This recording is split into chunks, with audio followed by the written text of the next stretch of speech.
Hi, I'm at MG Gova here in Ho Chi Minh City, and today I want to show you an amazing car, and that is the MG Cyberster. And this is a fantastic electric vehicle, and most importantly, it's a convertible. And let's get into it. Let me give you a detailed interior and exterior review of this car.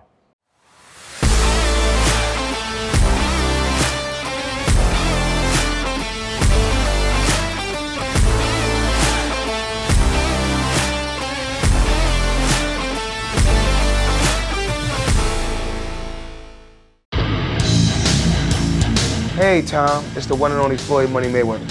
First I want to say congratulations on your YouTube channel.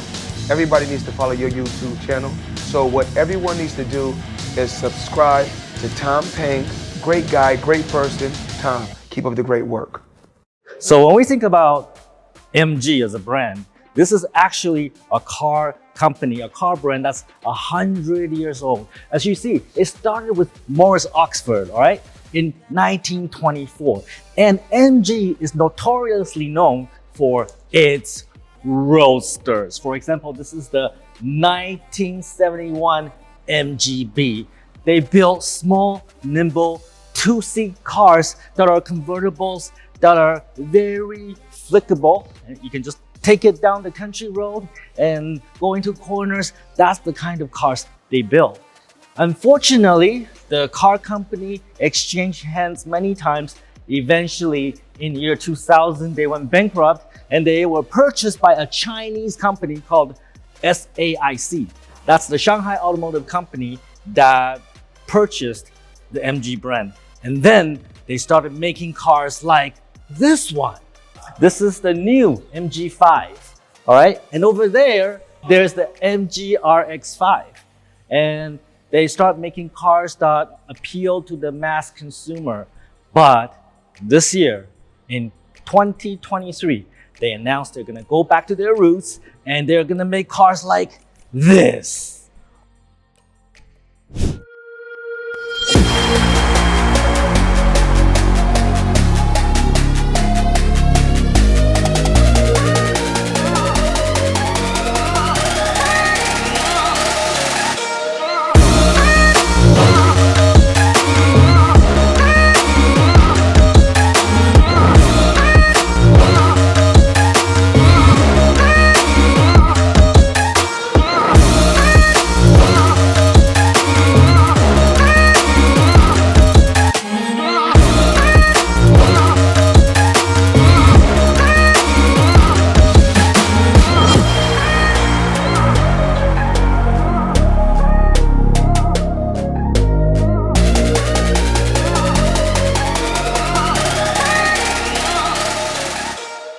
So again, I would like to thank MG Gova for inviting me to their dealership on their launch day for the MG Cyberster.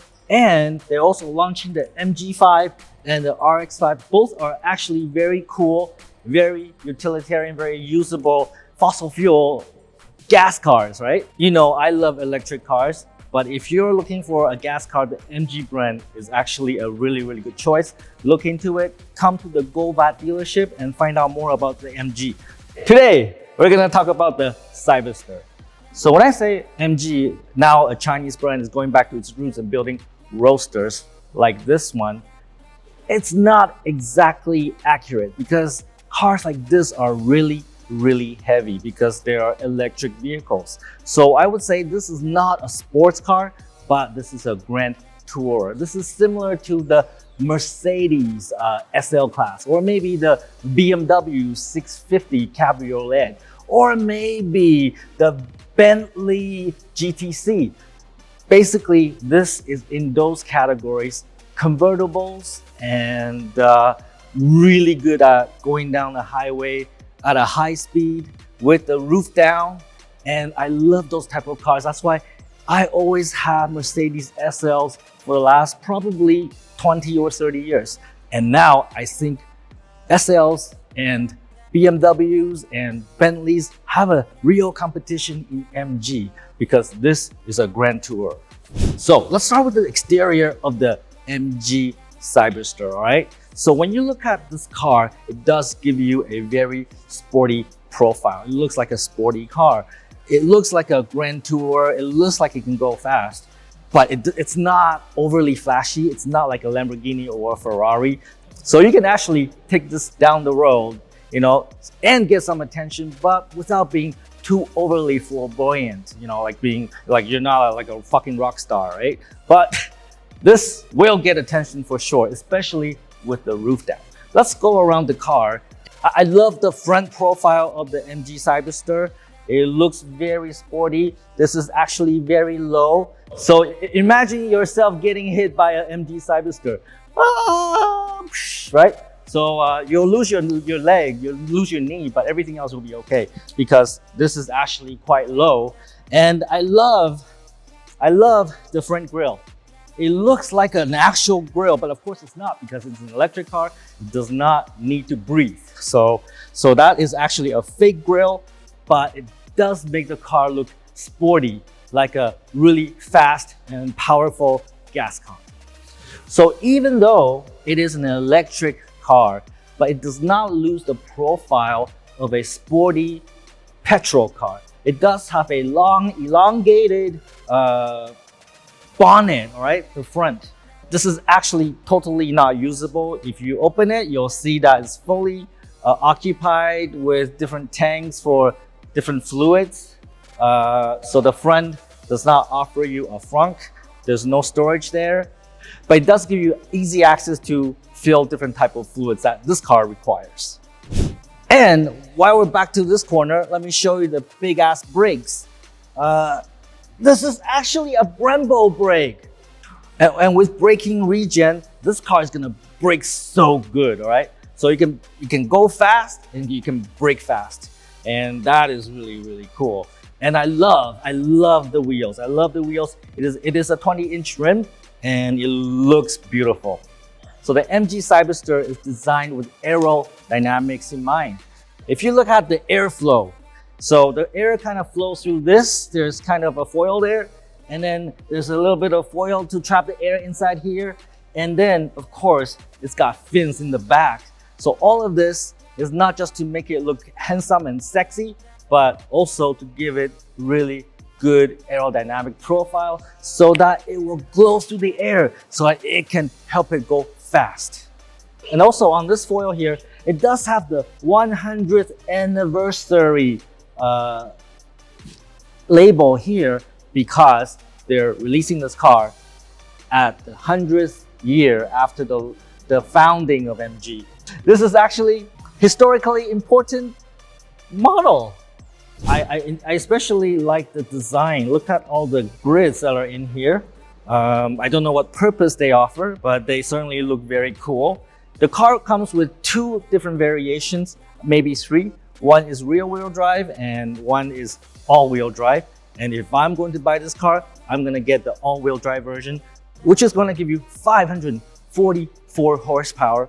And that's gonna propel this car from 0 to 100 kilometers an hour in 3.2 seconds. I would love to put that to the test when I can get my hands on this car. It's currently not yet available for sale in Vietnam, but I'm looking forward to that day when this car is available for sale. But let's get back to the exterior of the car. And to get into the car, it has a very interesting car opening mechanism.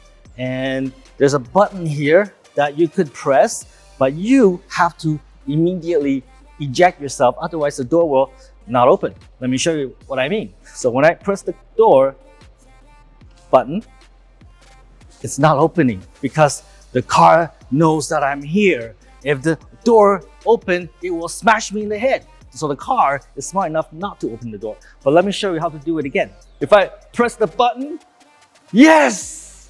Oh shit, because I got too close to the car. So let's try that again. This is funny.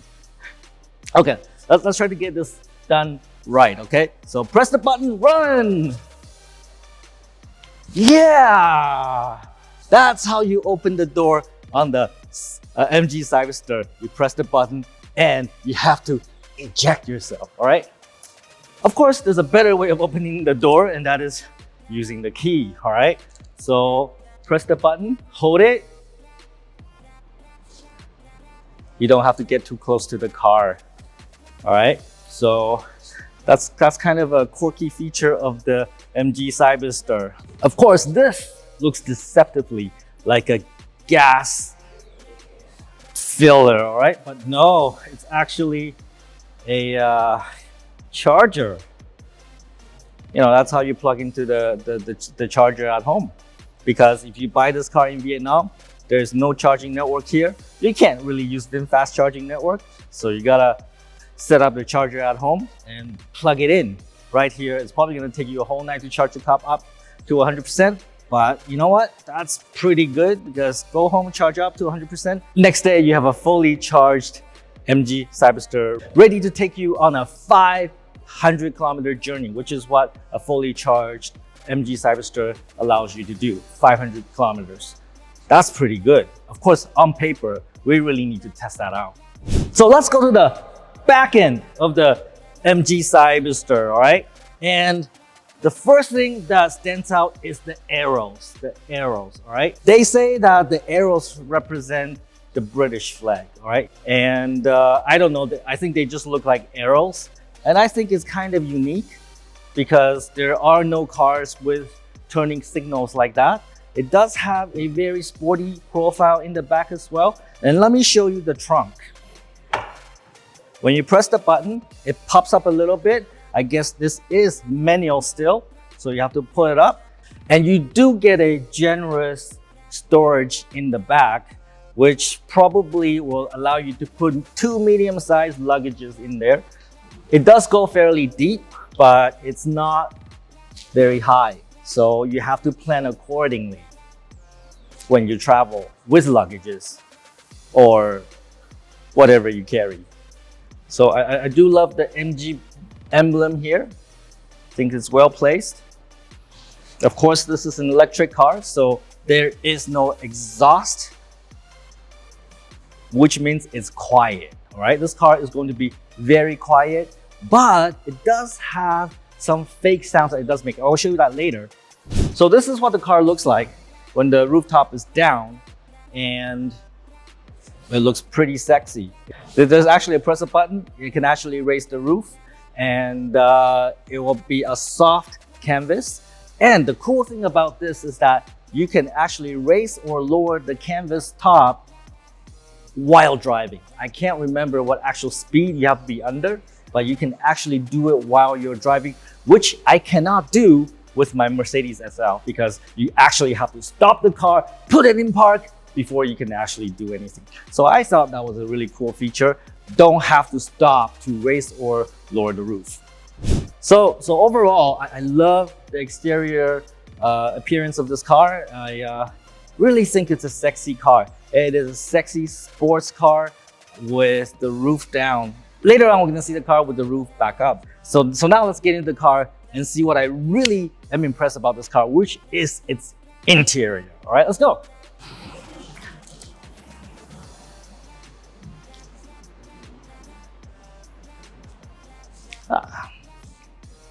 All right, let's get in. Oh yeah. Oh yeah. Of course, this being somewhat of a sporty car, the car feels lower, and of course, you gotta take extra care when you do get into the car and don't bump your head on the door. So to get this door down, there's a button right here. Press it and the door comes down.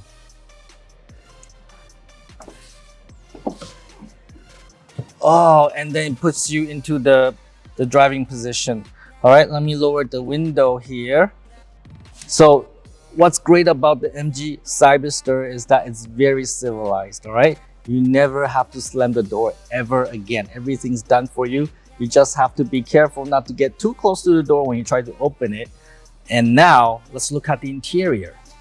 So the first thing I noticed when I get into the MG Cyberster is that the screens are all in Chinese, and that's expected. After all, this is made in China. This car is not yet available for sale. This is going to be available on the market in different countries in 2024. I'm hoping that this will become available in Vietnam because I will certainly be one of the first people to buy it, and I really want to put a deposit on it. But we are probably working with a pre-production vehicle, and that means a lot of these things we're going to see here are in Chinese. Luckily, I do understand Chinese, but not in simplified Chinese. Let's see what we have here. So first of all, I have 4 different screens. So I have a screen here, I have a screen in the center console, I have a screen over there, and of course I have a screen here as well. And on this side, I have various reporting, tells me about the status of different things in the car. In the center, I have a nice 3D rendering of the vehicle in red, and it probably tells me about speed and different status of the car. And on the side here, apparently I have to start scan QR code to find out what that can do. And finally, here is my climate control. And also the gear change is fairly unique because it doesn't look like any gear change of any other car. So you have P, R, N, and D. So you have parking, reverse, neutral, and drive. And to get into drive, which I probably should not do because I'm in the dealership here. To get into drive, you do it like that. Kind of pull forward like this. And then now I can actually drive the car away. Maybe if I like floor it, maybe I can just like drive the car away. But they're looking at me, so maybe I should not do that, okay? All right, let's put it back into the parking. And like Ferraris, it does come with a super sport button, all right? The super sport button. And you know me, if I'm driving any car, it's gotta be in the super sport mode, all right? So I assume you press this button, the car will be optimized for the highest speed, the highest acceleration, the best performance, right? So of course we can't test that out today. So there's actually a button here. Apparently this is like the driving assistance feature in the VinFast. So you press this button, the car will drive itself, you'll follow the car in front of you. Of course, again, we cannot really test that, but I would love to test that feature and see if it actually performs better than the VinFast.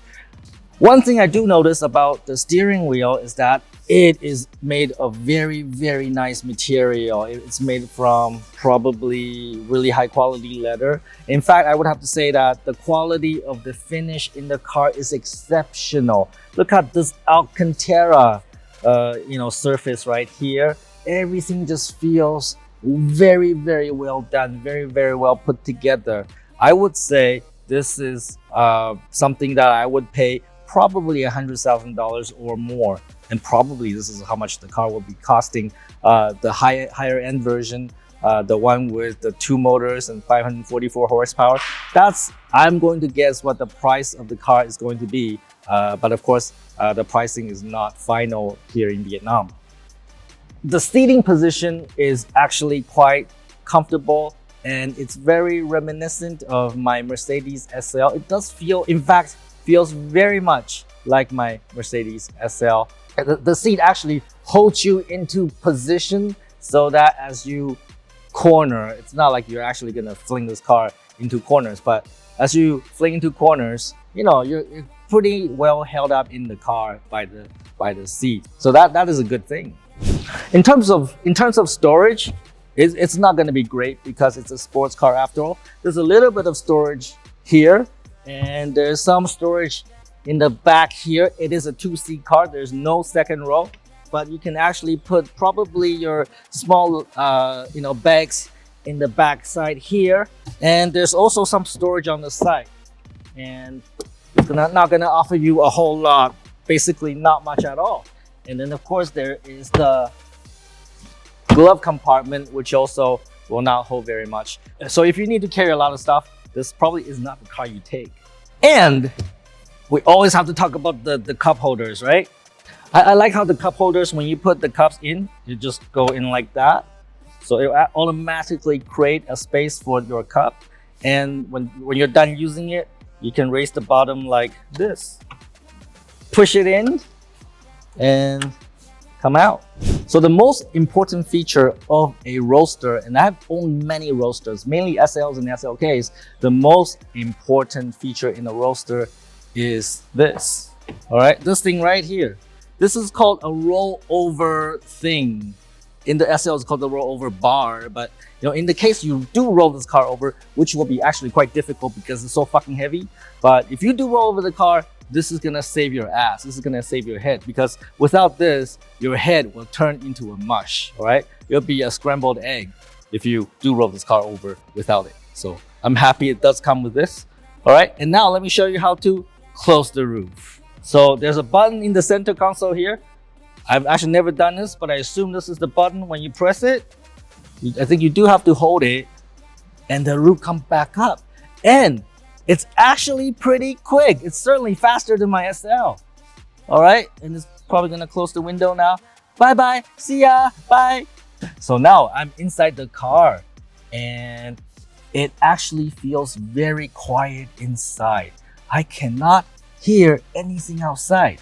Hello, camera people. Hello, can you hear me? Because I certainly cannot hear you. And it's really, really isolating. I'm telling you, with the roof up, you can't tell this is soft top because it is so quiet in here. I can hear the AC vents. That's about it. I cannot hear the road. I cannot hear the salespeople in the dealership. I can't hear shit. Can you hear me? You can't hear me, right? So what I'm saying is that, wow. I mean, I don't know what magic they put into this. With a soft top, actually there's really good sound isolation. And I think this is the reason why they actually put fake motor sound into it. Let me show you that after I get the top back down again.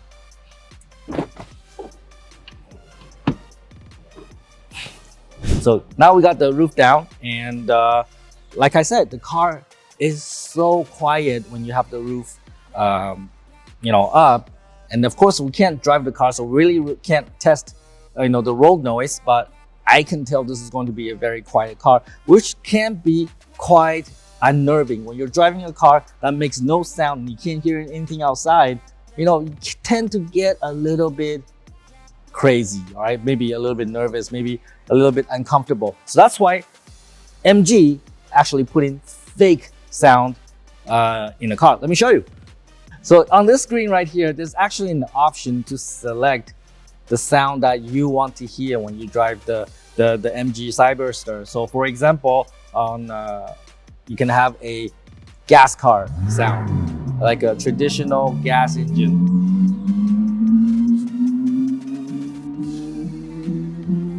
So when you drive the Cyberster, that's what it's gonna sound in here. Not the outside, just in here.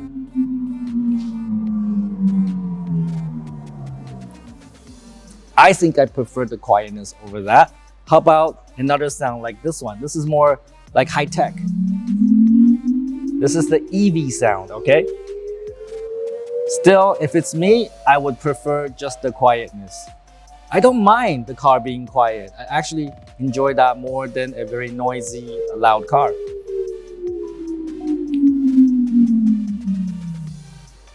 And as you can see, there's actually many more options you can choose. It tells you to wait for it because it's not available yet, but there'll be additional sounds available in the future, I guess through software updates. So as I'm working on this screen, one thing I do notice is that the steering wheel is actually blocking a lot of the screens. The screens are actually touchable. They actually can be manipulated with your fingers, but the wheel blocks the screen. And I actually know the reason for that, and that is, this is the production wheel. Eventually, when they ship the car, this is going to be the wheel. But the concept car, the initial design was not a standard wheel, but a yoke. So it's actually much smaller. It wouldn't block the screens, but I guess MG decided to put in a more traditional wheel. And by doing so, this wheel actually block the screen, which is actually kind of counterintuitive because I would have to go like this to see the screen, or that to see the screen, or that to see the screen. So probably something to improve. One thing that's important to me when I'm driving a car is good music, all right? Especially, with a beautiful girl on the side, with the roof down, you're holding hands, you gotta put some like really nice music on the speakers. And, I like to play Cold Entrance so far, with the girl in hand. But we can't test that today. I would love to test that when I do get the car eventually in the future. But I can see 2 speakers in the front right here, but it actually comes 8 different speakers in the car. So it's actually gonna give you really good audio, I believe, but that remains to be tested. And when you're driving a petrol car, maybe the Mercedes SL, even though it's an automatic car, I love to going through the gears. For example, you have the paddles right here, and then you can you can downshift, you can upshift like so. You cannot do that with an electric car, however, because electric cars have no gears. But what I do love about the MG is that it comes with paddle shift right here, okay? Paddle shift, oh yeah, baby. And what the paddle shift do is not to change gear, but rather to switch the different modes in the car. So for example, if you want high brake regen, then you just basically downshift. And what that simulates is like you're going down a gear. And so when the brake is trying to generate more energy from the stopping, then you feel like the car is actually slowing down. So by doing this, you actually feel like you're driving a petrol car, a standard manual petrol car. And I think that's really, really cool. So I think I'm in love with this car.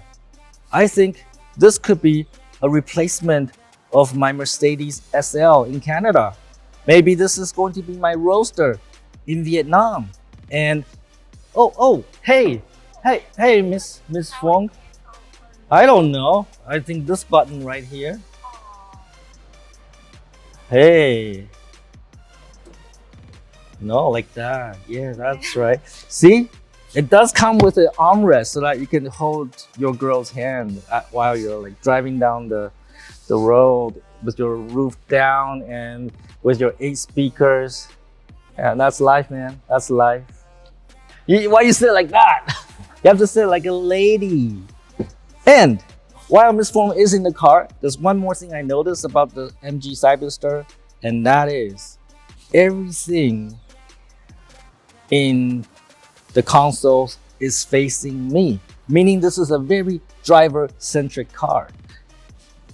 Miss Fong is not going to be able to change anything here. Maybe the climate control, but she's got this thing in the way, so she can't really, change her temperature right here. So, but she does have this, which is quite important because Tom Peng's driving. She's probably gonna hold on to this, scared for her life, like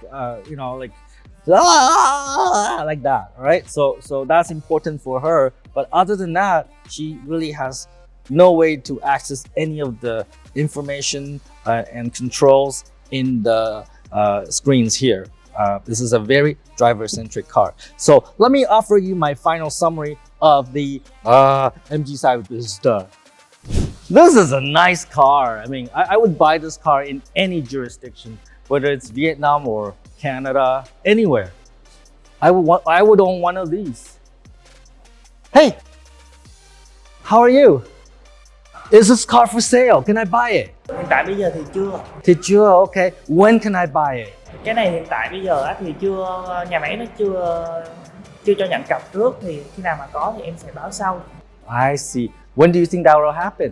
Thời gian thì tầm khoảng vào năm sau. Next year, 2024, maybe early part of next year? Dạ đúng rồi.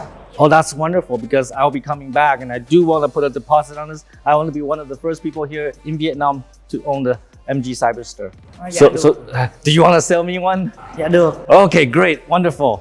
So talk to Mr. Dang, okay? Mr. Dang can sell you a Cyberster too. So I spent the last hour or two with the MG Cyberster, even though I could not drive it because this is not plated. You cannot take it on the road. But I am in love with this car. It has a beautiful exterior. It has an even sexier interior because it's the inside that counts, right? You gotta go inside. And it's a lovely car. It's a beautiful car. I love this car. I want this car. I already have a Mercedes SL in Vietnam, and that car is right now in the shop for the last 2 years or so. But I love that car. SL is always the go-to car for me. It's a convertible. It is a Grand Tourer. It goes fast. And this is what this car can do, and can do better, because this car can do 100 km/h from 0 in 3.2 seconds. And it's got big ass Brembo brakes. It's gonna brake fast, and don't know about the corners, but then again, Grand Tourers don't need to be so good at the corners, including the SL. So I think this is the kind of car I love, all right? I love big ass, heavy, fast cars that you can take on a highway and go on a long journey. And that's what I believe the MG Cyberster will excel at. And I really, really want to get my hands on one. Please, MG, sell it in Vietnam. Please, I will buy 3. Please, let me have some Cyberster love, okay? All right, so take some fucking action. Look into the MG cars. Maybe not this one, but maybe the other MG cars like the RX-5 and the new MG5. And they're actually cool cars too. Although not electric, but I love this one. Don't be a fucktard.